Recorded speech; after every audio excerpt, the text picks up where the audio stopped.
इस वीडियो में हम एक कैपेसिटेंस ब्रिज को डिस्कस करेंगे। ये कैपेसिटेंस निकालने के लिए यूज़ होता है किसी भी कैपेसिटर का।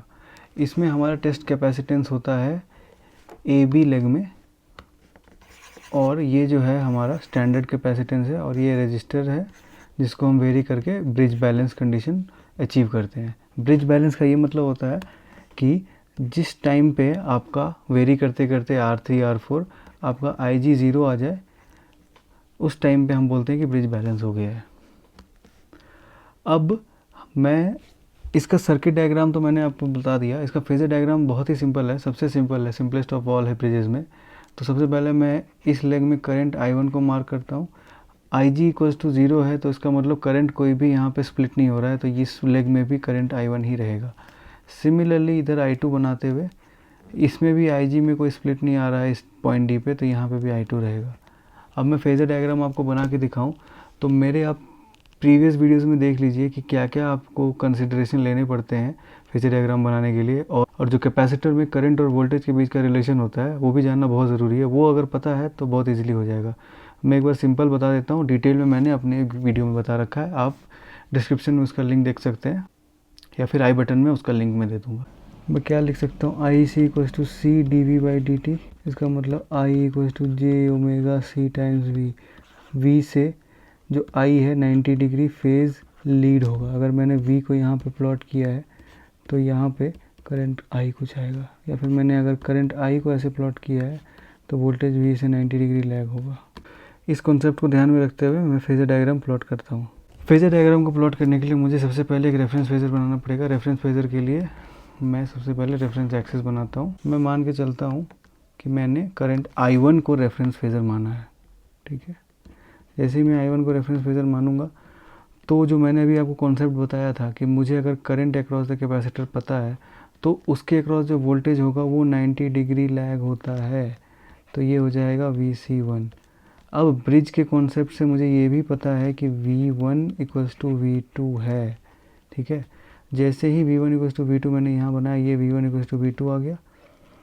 उसके बाद फिर मुझे ये पता है कि I1 टाइम्स R3 V3 के बराबर है, और I1 मुझे पता है, तो मैं I1 टाइम्स R3 को प्लॉट करूँगा, ये V3 के बराबर आ जाएगा।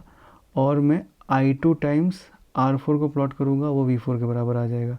और I2 टाइम्स R4 I2 के लाइन में ही होगा, और I2 जो होगा कैपेसिटर के रिलेशन से, क्योंकि मुझे I2 पता है, क्योंकि मुझे V2 भी पता है। अगर मुझे V2 पता है तो V2 को मैं लिख सकता हूँ क्या, I equals to J omega C times V से मैं अगर निकालूं तो इसका मतलब कि I2 भी इसी लाइन में कहीं होगा, और जो V4 भी आएगा वो भी इसी के बराबर होगा, क्योंकि V3 इक्वल्स टू V4 है, और V4 I4 टाइम्स R4 है। मैंने वो क्या बोला था कि ये फेजर सबसे सिंपल है। ये फेजर डायग्राम आपको बनकर तैयार हो गया है। ये अब इसमें क्या होता है, इस टाइप के ब्रिज में एक दिक्कत आती है जब, क्योंकि हमारा कैपेसिटर कभी भी आइडियल नहीं होता है। जैसे मैंने बना दिया कि कैपेसिटेंस लगा दिया है यहाँ पे, कैपेसिटर के साथ हमेशा एक स्ट्रे रेजिस्टेंस आता ही आता है। Similarly for the standard capacitor C2। तो जो मॉडिफाइड डी शॉर्टेज ब्रिज होता है ना, उसमें आपका एक रजिस्टर भी लगा रहता है, प्लस हम एक एक्स्ट्रा रेजिस्टेंस भी लगाते हैं, और इस वाले में भी एक छोटा सा रजिस्टर लगा रहता है, और इसमें भी हम एक एक्स्ट्रा रेजिस्टेंस लगाते हैं। तो इस केस में क्या होगा, इस केस में फेजर डायग्राम भी बनाया जा सकता है, वो भी इजी है, सिंपल ही है, लेकिन थोड़ा सा एक कॉन्सेप्ट अब बढ़ जाता है उसमें। मैं आपको दिखाता हूँ। मैं रेफरेंस फेजर बनाऊँ जैसे ही, मैंने यहाँ पे क्या मार्क करके रखा है, ये है C1, ये है स्मॉल r1, ये है कैपिटल R1, ये है C2, ये है स्मॉल r2, ये है कैपिटल R2।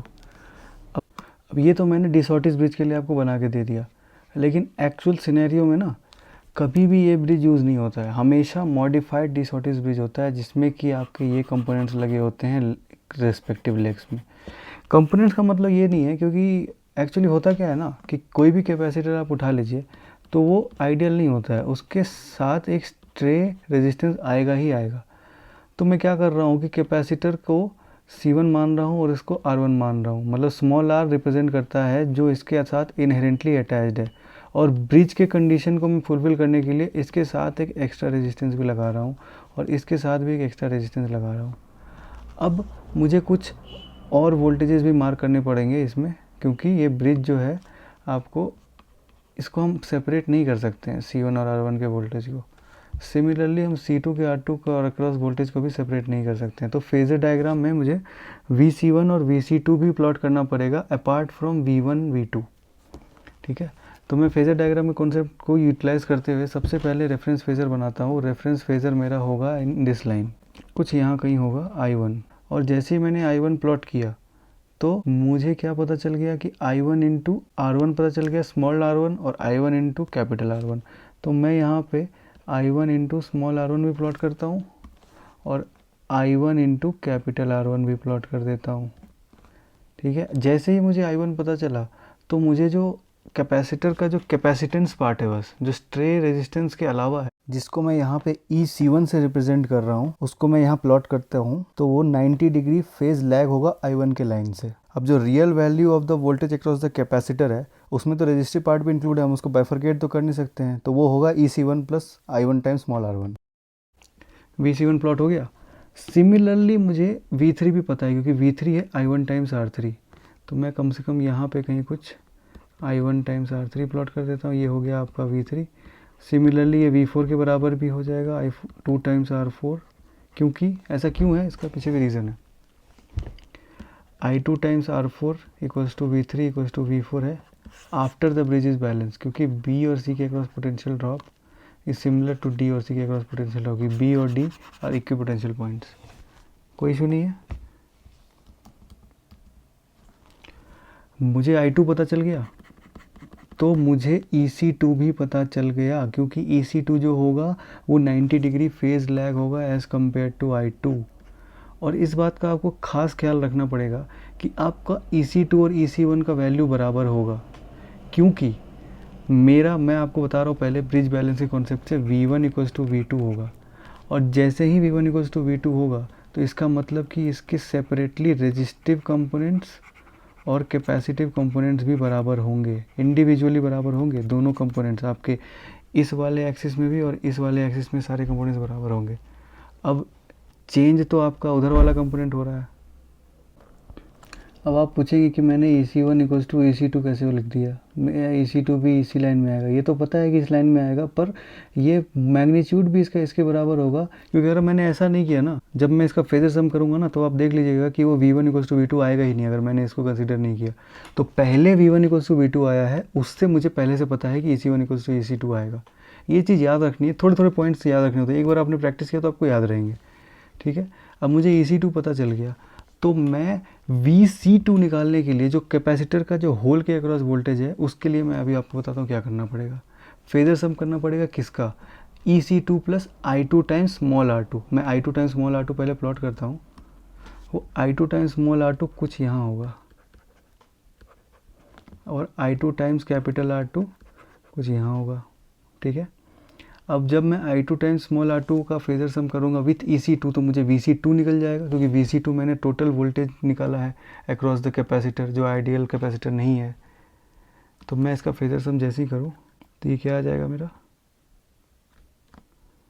ये हो जाएगा VC2। सबसे पहले मुझे V1 निकालना पड़ेगा। V1 क्या है, VC2 प्लस I2 R2 का सम। ये क्या है, V1 इक्वल्स टू V2 है ब्रिज बैलेंस के कॉन्सेप्ट से। अब मैं V1 प्लस V3 करूँ तो मेरा V आ जाना चाहिए। V3 मैंने प्लॉट किया था यहाँ पे, ये है आपका सप्लाई वोल्टेज V। ये बन गया पूरा फेजर डायग्राम। तो ये बस इसलिए करना पड़ा हमको क्योंकि हम VC2 को अलग अलग बाइफरकेट नहीं कर सकते हैं। EC2 अगर मुझे सिर्फ प्लॉट करना होता, या मैं R2 और R2 को क्लब कर सकता है, स्मॉल r2 प्लस R2 के अक्रॉस वोल्टेज को मैं क्लब करके लिख सकता, तो सिमिलरली ये डिसऑर्टिस ब्रिज जैसा ही बनेगा, बस एक कंपोनेंट उसमें एक्स्ट्रा लगेगा। ठीक है, ये भी क्लियर है आपको। चलिए ठीक है, थैंक यू सो मच।